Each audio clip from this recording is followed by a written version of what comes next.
Éric Mercier, vous publiez en cette rentrée littéraire ce livre, Panique à Drouot. Vous êtes à Nancy pour rencontrer vos lecteurs. Alors déjà, peut-être un mot pour commencer sur votre présence.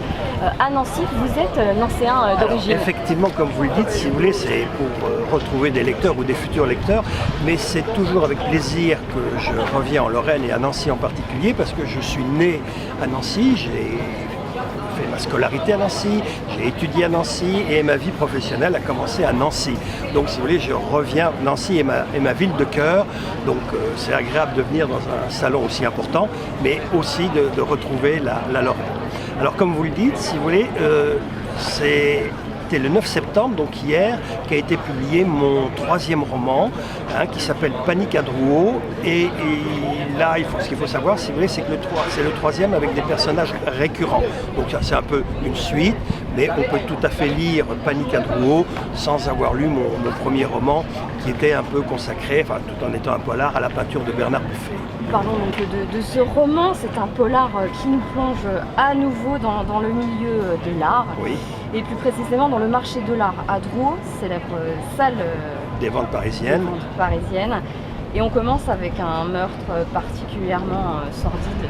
La victime est un commissaire-priseur et il a été enfermé dans une vierge de Nuremberg. Mais quel est donc cet instrument atroce?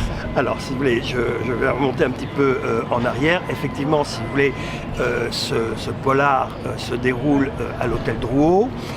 Et il a aussi pour cadre le scandale des Savoyards, comme vous avez lu le livre, et on en a parlé dans la presse nationale, si vous voulez, les Savoyards qui avaient le monopole du magasinage et de la mise en place des objets, petit à petit, ils en ont détourné jusqu'à ce que l'histoire s'est arrêtée il y a 3 ans.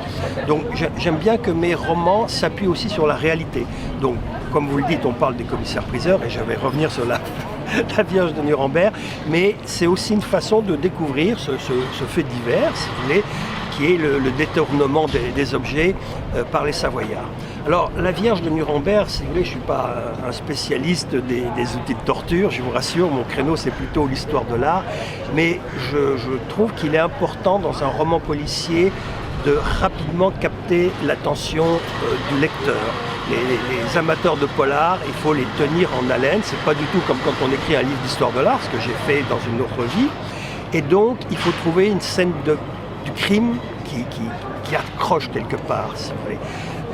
Et j'ai eu cette idée, si vous voulez, je ne saurais plus vous dire comment ça s'est passé, mais j'ai trouvé qu'un outil de torture médiéval dans la scène, dans le théâtre de Drouot, c'était une bonne idée.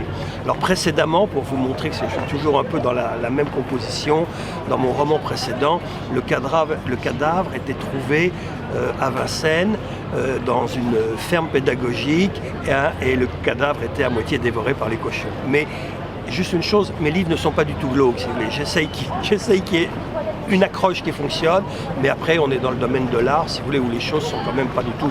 c'est pas un thriller, si vous voulez, c'est plutôt un vrai roman policier, avec beaucoup de rebondissements, et puis cette immersion dans le monde des commissaires-priseurs.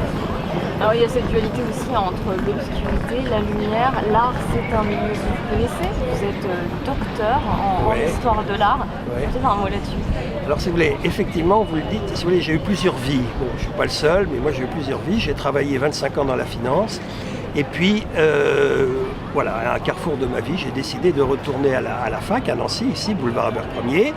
Et j'étais passionné par la peinture des années 50 à l'époque. Donc j'ai fait une thèse sur la peinture des années 50. Et le lien, si vous voulez, entre ma thèse et ce que j'écris aujourd'hui, c'est Bernard Buffet. Quand j'ai eu terminé ma thèse, j'ai eu cette idée un peu saugrenue pour un historien de dire « je vais écrire une fiction sur Bernard Buffet ». Et puis la fiction, c'est devenu un polar, si vous voulez. Et pourquoi Bernard Buffet? Parce que sa vie, si vous voulez, a été une suite de hauts et de bas, que ce soit sa vie personnelle. Il a été marié d'abord pendant 3 mois, puis il a été l'amant et le compagnon de Pierre Berger, si vous voulez, que tout le monde connaît. Puis il a rencontré Annabelle. En France, il a été porté au nu pendant les années 50, si vous voulez, il était honoré partout. Et puis, avec les années 60, quand on a redécouvert l'abstraction, que Malraux était aux affaires culturelles, l'étoile de Buffet a considérablement sombré. Il a eu des problèmes d'addiction à l'alcool, à la drogue. Donc, si vous voulez, c'est un personnage de fiction, je me suis dit. Et c'est parti comme ça. Et je vais vous faire une confidence. À l'époque, je crois que je n'avais jamais lu un polar de ma vie. Donc, il a fallu apprendre à écrire des polars parce qu'on n'écrit pas les polars comme on écrit des livres d'histoire de l'art. Le roman s'inscrit dans une enquête à tiroir avec des disparitions, des meurtres, des menaces de mort. Et il y a deux personnages évidemment qui sont centraux. C'est le commandant et son adjointe, Laetitia. Alors, vous avez raison. J'en rajouterai une troisième personne. C'est la compagne du... Voilà. Alors, pourquoi je rajoute, si vous voulez, cette personne qui a un rôle important, c'est que les flics ne connaissent rien à l'histoire de l'art et j'essaye de fonctionner comme dans la vraie vie. Il n'y avait pas de raison que mon flic ait fait des études d'histoire de l'art. Donc c'est sa compagne qui, au départ, dans mon premier roman, elle est prof d'histoire de l'art à la Sorbonne et puis ensuite elle va partir en Allemagne pour travailler dans un cabinet qui s'occupe de récupérer les biens spoliés. Donc leurs amours connaissent des hauts et des bas, mais elle est toujours là pour informer, pour donner le petit coup de patte qui va dire voilà, tu vois, ça renvoie à ceci, à cela, ce qui fait qu'on peut parler crédiblement d'histoire de l'art grâce à sa présence. Et puis Laetitia apporte une touche féminine complémentaire, si vous voulez. Et puis elle aussi, elle est un peu comme moi, si je peux me permettre, elle a un parcours original, c'est-à-dire qu'avant d'être dans la police, elle enseignait la philosophie. Alors de temps en temps, si vous voulez, il y a quelques rappels philosophiques, on fait un détour dans un café philosophique, si vous voulez, et je crois que c'est un peu comme ça que j'ai essayé de créer des personnages qui soient, je crois, empreints de réalité, mais tout en ayant une certaine dose d'originalité. Je n'ai pas voulu, ce que je n'ai pas voulu faire, c'est tomber dans les caricatures de flics dépressifs, si vous voulez, séducteurs, qui picolent.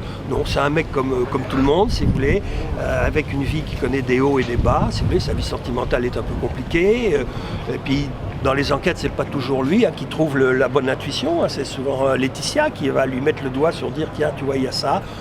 Bon voilà, ce qui les rend assez sympathiques aux lecteurs en général. J'ai un bon retour sur mes personnages. Le binôme se complète bien. Ouais, exactement, ça, ils se complètent bien. Et puis, encore une fois, ça se passe bien entre eux, quoi. Vous voyez, j'essaye pas de faire du thriller où les gens sont toujours sur les nerfs, Non, là, si vous voulez, leurs relations sont des relations, comme vous dites, d'un binôme qui se complète et qui s'entend remarquablement bien. Le roman navigue dans plusieurs villes, Paris, mais il y a aussi Nancy qui est votre ville de cœur. Et le commandant Vico, justement, a travaillé au commissariat à Lobo, à Nancy. Alors, c'est ça, à Lobo, à Nancy, comme vous dites. Si vous voulez. Alors, Vico, je n'ai pas voulu qu'il soit lorrain parce que je voulais pas. Voilà, la Lorraine intervient dans mes enquêtes, mais je n'ai pas voulu faire obligatoirement un commissaire lorrain. Bon, il est né dans les Ardennes, c'est pas très loin. Et sa première affectation a été à Nancy, où il est resté 6-8 ans, si vous voulez. Et puis après, ça fonctionnait bien, et il a été muté à la crime. Mais c'est vrai que chaque fois que je peux, il y a un retour vers la Lorraine. Dans mon premier roman qui s'appelle donc Dans la peau de Buffet, dont je vous ai parlé, qui est au départ de tout, il y a une scène de crime à Vendeuvre-les-Nancy. Et je vais vous faire une confidence. J'ai déjà écrit un roman qui est prêt, donc qui ne sera pas publié avant un an ou deux, si vous voulez, avec toujours cette dualité entre Paris et Nancy, et on découvre un cadavre au pied de Stanislas. Donc ça sera pour une enquête à venir. Mais j'aime bien parler de Nancy, vous voyez. Et puis je crois que pour être crédible aux yeux des lecteurs, il faut parler de choses que l'on connaît. C'est pas en allant se renseigner rapidement sur Wikipédia pour parler de la ville de Tours ou d'une ville qu'on ne connaît pas, ou de Toulouse, tout ce que vous voulez. Moi, quand je parle de Nancy, c'est le Nancéen qui va parler. Et quand je parle d'histoire de l'art, c'est l'historien qui va parler d'histoire de l'art. Et ça les gens le sentent. Voilà. Et puis il faut savoir graduer, parce qu'on est quand même dans le polar, et on n'est pas dans un livre d'histoire de l'art. Donc il faut trouver la bonne dose d'histoire de l'art pour susciter la curiosité et qu'on reste, si vous voulez, bien dans le polar, parce que ce sont des polars, comme vous l'avez dit, à rebondissement. L'inspiration se nourrit de connaissances, évidemment, des quartiers. Vous parlez de la chênerie, vous parlez du Haut-du-Lièvre. Oui, le Haut-Dul. Le Haut-Dul, absolument. Oui, c'est vrai que Mais oui, mais c'est ce que je viens de vous dire, si vous voulez, hein, c'est exactement ça. Et je crois que quand des Lorrains lisent mes livres, et bon, moi, il semble que je suis Lorrain, ça fait aucun doute, quoi. Une question sur le processus d'écriture. Comment ça se déroule chez vous? Est-ce que vous trouvez l'inspiration Alors, si vous voulez, ça a varié dans le temps, si vous voulez. Dans mes 3 premiers romans, donc les 3 premiers, c'est parti, si vous voulez, juste d'abord d'une idée. La première, c'était, tiens, Bernard Buffet. Bernard Buffet, sa vie, comme je vous l'ai dit, hors norme, voilà. Et puis après, quand j'ai démarré ce livre, si vous voulez, je n'avais aucune idée de la façon dont il allait se terminer. Par contre, c'est quand vous êtes dedans, si vous voulez, c'est là que l'imagination est la plus fertile. Par contre, quand vous travaillez comme ça de façon pas très structurée, vous êtes obligé de bien reconstruire après, d'éliminer si vous voulez. Mais je crois que c'est comme ça, chez moi, c'est comme ça que l'imagination fonctionne le mieux. Alors aujourd'hui, j'essaye de travailler un peu plus avec un plan, mais je crois quand même que je vous dis, chez moi, l'imagination se nourrit par l'écriture, si vous voulez. C'est pas comme ça tout d'un coup qu'on va avoir toujours les idées. Puis quelquefois, c'est des choses qu'on va lire dans la presse, des faits divers, des discussions. On dit, ah tiens, ça c'est pas inutile. En tout cas, c'est un livre très, très efficace. Le lecteur reste captif jusqu'à la fin. Oui, j'essaye. L'étau se resserre à la fin, mais finalement, oui. La clé et elle n'est pas là. On n'en dira pas plus, hein. On est dans le polar. On suit le fil de l'enquête. C'est balbutiement. Et puis, voilà, la fin est éclatante. Merci, donc on peut que recommander ce livre pour cette rentrée littéraire. Et j'ai envie de dire, adjugé, vendu. Mais voilà, c'est ce que je mets sur mes dédicaces, adjugé, vendu aux gens qui me l'achètent. Ah, et ça a bien marché hier. Bon, cette question de projet d'écriture, à la fin, vous me l'avez dit un petit peu. Je travaille actuellement sur un roman qui va avoir, si vous voulez, comme acteur en termes d'histoire de l'art, Modigliani. Je pense que l'image de Modigliani est assez porteuse, et puis j'ai trouvé une intrigue, si vous voulez, qui me permet de faire visiter succinctement la vie de Modigliani dans le cadre d'une enquête policière, toujours avec mon commandant Vico et sa compagne. On a hâte de les découvrir. Un mot de fin peut-être pour conclure cette interview? Non, mais écoutez, mon mot, ça serait pour vous remercier de m'avoir prêté attention et puis d'avoir recommandé mon livre que vous avez trouvé efficace. Oui. Merci, c'est moi qui vous remercie.